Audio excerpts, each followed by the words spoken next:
ٹھیک امام الانبیاء، ان کے لیے برکت اور سر کا ہاتھ حضور رکھ رہے ہیں، نام حضور تجویز فرما رہے ہیں، صحابہ کے بچوں کے رشتے طے کر رہے ہیں، اگر صحابہ کے بیچ میں کوئی پھوٹ پڑ جا رہی تو صلح صفائی کا کام بھی وہی کر رہے ہیں اور میدان بھی وہی سنبھال رہے ہیں، اور پتھروں پہ پیٹ پہ دو پتھر باندھ کے میدان سنبھال رہے ہیں۔ ہے کوئی ایسا بہادر؟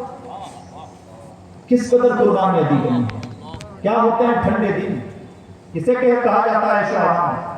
ایسا نہیں ہے کہ میرے نبی نے مکہ میں ہی دشمنیاں جھیلی ہیں اور مصیبتیں جھیلی ہیں، میرے نبی نے زندگی کے آخری لمحے تک کوئی عیش و آرام کی زندگی نہیں دی۔ اس قدر ستم اٹھائے گئے پیغمبر اسلام کا، بلکہ جب پہلا معرکہ بدر کا معرکہ پیش آیا، ذرا سوچیں 17 رمضان مدینہ منورہ سے 80 کلومیٹر کی دوری پر، وہاں پر میدان، ادھر 1000 ادھر 313، نچوڑنے کے بعد 313 ہی نکلے، ادھر طرح طرح کے اسباب اور ادھر کھجور کی ٹہنیاں ہیں ہاتھوں میں، چند شمشیریں ہیں، اور اس طرح سے پیغمبر اسلام نے اس نازک میدان کو سنبھالا۔ اور اب دیکھیں ذرا، یہاں پر ہم سب کے لیے سبق حاصل کرنے کی ضرورت ہے۔ جب بدر کے میدان میں حاضر ہوئے تو دیکھا کہ مشرکین نے پہلے سے جہاں پر گھوڑوں کے پاؤں جم سکتے تھے اس اچھی جگہ پر اور پانی والی جگہ پر قبضہ کر لیا ہے، ادھر اہل ایمان کے ہاتھوں جو زمین آئی ہے وہاں پر ریگزار میں گھوڑوں کے پاؤں نہیں جم پا رہے تھے۔ امام الانبیاء اس چھوٹی سی صف کو 313 کی تعداد کو ان کے مقابلے میں کھڑا کیا، اور اب حضور کی کندھے پہ چادر تھی، اپنے رب کی بارگاہ میں رو رو کے عرض کیا، میرے رب آج اگر یہ کلمہ پڑھنے والے نہ بچے تو کریم اب اس زمین پر پھر تیرا کوئی نام لینے والا نہیں، ان کے آبرو رکھنا تیرا۔ اس قدر حضور رونے لگے کہ حضور کے کندھوں سے وہ چادر کھسک گئی اور نیچے آ گئی، اور پھر اللہ رب العزت نے جو کرم فرمایا تو بارش برسی، اور ادھر جہاں پہلے سے گھوڑوں کے پاؤں جمے ہوئے تھے وہ زمین کیچڑ میں تبدیل ہو گئی، اور ادھر کی ریگزار زمین سازگار ہو گئی۔ آج تھوڑے دن دکان نہیں چلتی تو حضرت تعویذ دے دیجیے کہ دکان چل جائے، مانگ بھی رہے تو صرف اپنی نفسی ضرورت کے لیے، نفسانی ضرورت کے لیے، اور 2 دن نہ چلے تو تعویذ، شکوے، شکایات، پریشانیاں۔ ہم بھول چکے ہیں کسے کہا جاتا ہے تبلیغ۔ ہمیں احساس نہیں ہے کہ کتنی مشکلوں سے مسجدوں کے مینار بلند ہیں۔ یہ شہادت کا اوپر میں قدم رکھنا ہے، لوگ آسان سمجھتے ہیں مسلمان ہونا، مسلسل کربلا برپا ہوئے ہیں تب جا کے مسجدوں کے مینار بلند ہیں، مسلسل قربانیاں دی گئی ہیں تب جا کے مسجدوں کے مینار بلند ہیں، ڈھنگ کا کفن نہیں ملتا تھا تب جا کے مسجدیں آباد ہیں۔ ٹھنڈی ہواؤں میں بیٹھ کر کے ایران قرآن کی ہانکنا اور اس میں بھی فطور ڈالنا بڑا آسان ہے، بڑا مشکل ہے پیغمبر اسلام کے سامنے اپنے کرتوتوں کا جواب دینا۔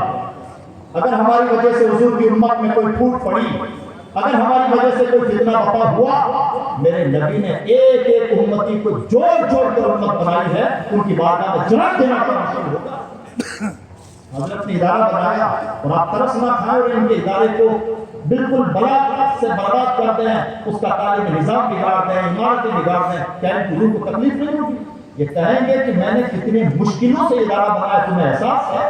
اگر ایک ادارے کی عمارت بنانی مشکل ہوتی ہے تو قیامت تک کے لیے اللہ کے مذہب کے لیے راہیں ہموار کرنا کتنا مشکل ہوتا ہے۔ یہ کام کیا امام الانبیاء نے؟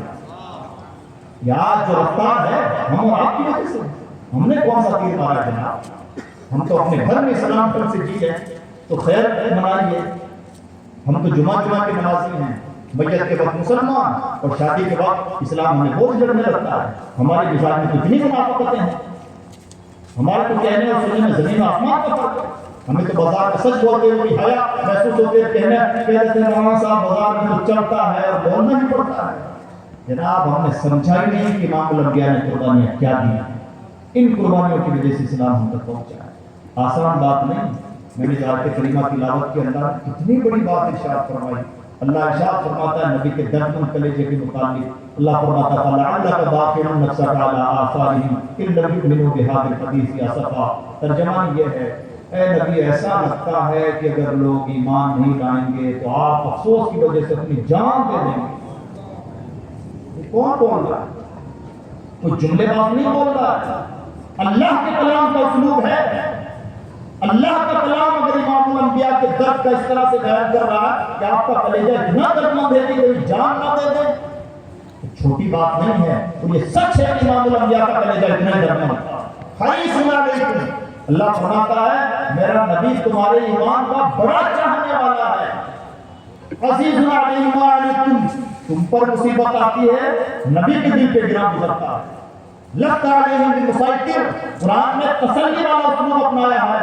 اے نبی آپ کو کروڑا بنا کے نہیں بھیجا گیا ہے. انک لا تہدی من احببت، آپ کا کام ہے آگے ہدایت دکھا دینا جس کی قسمت میں ہوگا ایمان لائے گا. ومن شاء فلیؤمن ومن شاء فلیکفر انا اعتدنا جہنم، یہ اللہ کا کہنا ہے. بار بار قرآن میں ایسی آیتیں ہیں جہاں گویا حضور کے دل کو تسلی دی گئی ہے کہ ذرا دل کو ٹھہرائیں، ذرا دل کو کنٹرول پہ رکھیں، آپ حد سے زیادہ ٹینشن نہ لیں. یہ میں اپنے الفاظ میں باتیں بیان کر رہا ہوں، اللہ کے کلام نے یہ اسلوب اپنایا ہے. یہ کلیجہ تھا امام الانبیاء کا کلیجہ، تب جا کے اسلام ہم تک پہنچا. اور نبی نے صرف کیا نہیں، جس کو جنہوں نے میرے نبی کو ایسا تڑپتا دیکھا امت کے لیے، کوئی وقت شب برات رو رہے ہیں یا اللہ میری امت، کوئی موقع ہو امت، بات بات پر امت، بلکہ خیال کرنا. انداز دیکھیں، مشہور ترین حدیث ہے، فرماتے ہیں اگر مجھے ایسا نہ لگتا کہ ذرا بھاری پڑ جائے گا تو دو چیزوں کے اوپر واجب قرار دے، مسواک کرنا اور وتر کی نماز رات کے آخری حصے میں پڑھنا. دیکھیں کس قدر خیال، اتنا زیادہ خیال ہے. ہم نے سمجھا ہی نہیں ہے کہ دنیا میں ہم سے زیادہ ہمارا خیر کرتا ہے. اور جس دن ہمیں یہ چیز سمجھ میں آ گئی تو ہم بھی وہی کہیں گے جو اقبال نے جواب شکوہ کے نچوڑ کے طور پر کہا ہے کہ محمد سے وفاتوں نے تو ہم تیرے ہیں، جہاں چیز ہے کیا لوہو قلم تیرے. ابو بکر یوں ہی دیوانے نہیں تھے. ابو بکر نے دیکھا تھا کہ ان کے علاوہ دیوانہ ہوا جائے تو کس کا ہوا جائے، ان سے زیادہ خیر کا ہے کون کہ اس کی دیوانگی پالیں. صحابہ یوں ہی مست نہیں تھے کہ وضو کے قطرہ زمین پر نہیں گرنے دیتے تھے. یہ عشق جو ان کے سینوں میں ہے یہ رسول اللہ کی محنتوں کا نتیجہ ہے. کوئی جو اتنا تڑپتا رہا اور اتنا دکھ جھیلنے کے بعد موٹیویشن کا عالم، کانفیڈنس کا عالم سنگل حدیث نہیں دکھا سکتے جہاں نبی ٹوٹ گئے، جہاں لگتا ہو کہ اب میں کیا کروں.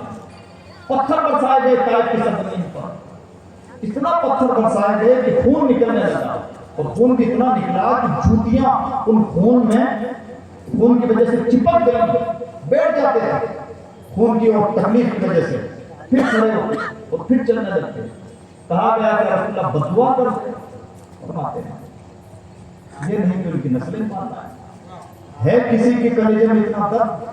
عزیز دوستو، جتنی بھی باتیں ہماری امت میں پیدا ہوئی ہیں، نبی ایسے ہیں، نبی کے بارے میں یہ نہیں، نبی اس طرح سے ہیں، اور یہ کہاں سے ثابت ہے وہ کہاں سے ثابت ہے، یہ جو جتنے بھی فتنے کی باتیں ہیں، سچائی یہ ہے کہ لوگوں تم نے سمجھا ہی نہیں ہے کہ ان کی ذات پر بحث کرو. اگر ان کی عظمتیں، ان کی شان، ان کی قربانیاں سمجھ لی ہوتی تو بحث کا موضوع تھا ہی نہیں کہ وہ کیا جانتے ہیں کیا نہیں جانتے ہیں اور کس شان کے حامل ہیں. فرصت ہی نہ ملتی کہ ان کے گنگان کرتے، گنگان کے علاوہ فرصت ہی نہ ملتی تو ویسے شام تک ہماری بھی دیوانگی کا وہی حال ہوتا تو صحابہ کی دیوانگی کا حال تھا.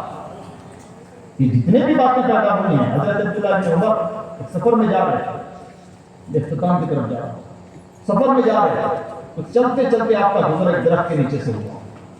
درخت کے نیچے گزرے، پھر پلٹ کے آئے، پھر درخت کے نیچے سے گزرے، پھر پلٹ کے آئے، پھر درخت کے نیچے سے گزرے.